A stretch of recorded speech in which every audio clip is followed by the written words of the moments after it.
Jesu Kristu.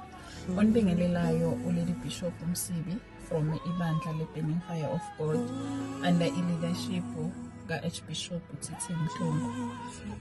Bazalwane, siyanimema ngomhla ka-29 u-Agasti lapha e-Stenwest Hall eStandardton ngo-10 ekuseni until late. Sizobe sinenkonzo lapha ye-gender equality and women empowerment.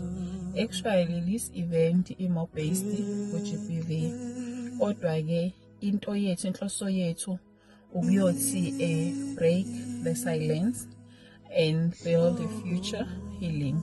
So ngiye ngabuka ey'khathini ey'ningi lesinakathina kakhulu abantu besifazane ukuthi ithina sodwa esihlukumezekayo, not knowing ukuthi nabantu besilisa nabo bayahlukumezeka, kodwa-ke akukho bona la abakhona ukukhala khona.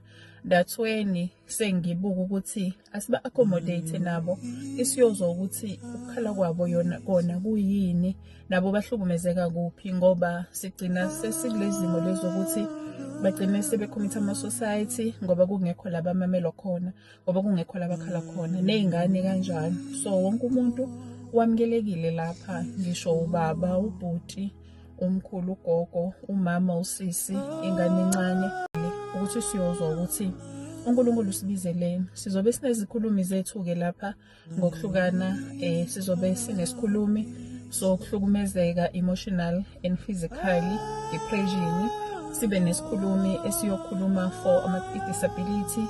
Sibe nesikhulumi esiyokhuluma for drug survivor and i-bullying. Sibe nesikhulumi esiyokhuluma for i-rejection. Sibe nesikhulumi esiyokhuluma ikhuluma ndoda, uzobe ekhuluma ngamadoda, sikhona ukuthola ukuthi inkinga yabo nabo balimala kuphi. Bese siba nesikhulumi from i-social development, bese sibe nesikhulumi futhi from i-SAPS edila ngawo ama-cases lawa e-GBV, ngoba sifuna ukwazi ukuthi singasizakala kanjani.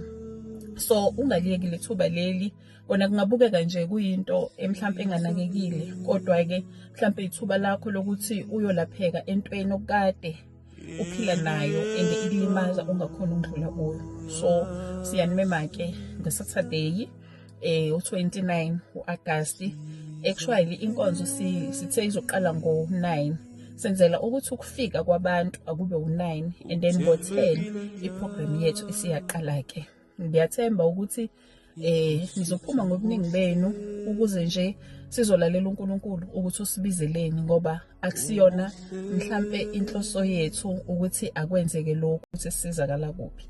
Iloko nje bengifuna ukusho ithando zami ukuthi amabandla onke amukelekile, ngisho nabangakhonzi-ke bamukelekile, ngoba sifuna ukuyosiza imphefumulo elimele lapha. Wonke umuntu indlela esigcoka ngayo uzogcoka ngendlela ogcoka ngayo ebandleni lakho. Nge-Sunday, every Sunday uma uya enkonzweni, indlela ogcoka ngayo uzobe ugcoke ngayo.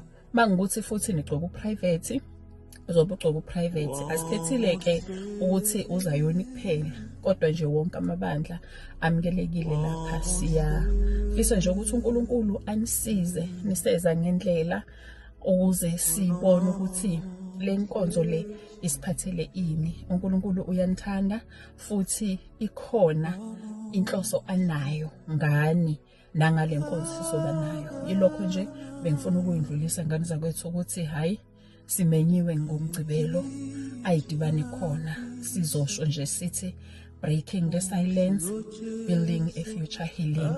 uNkulunkulu uyakuthanda, ungakhohlwa ukuthi wena usumuntu womuntu, kodwa ule emhlabeni ngenhloso kaNkulunkulu. So ake sinikeze uNkulunkulu ithuba. Ngiyanithanda. I can't wait to see you on Saturday. Bye.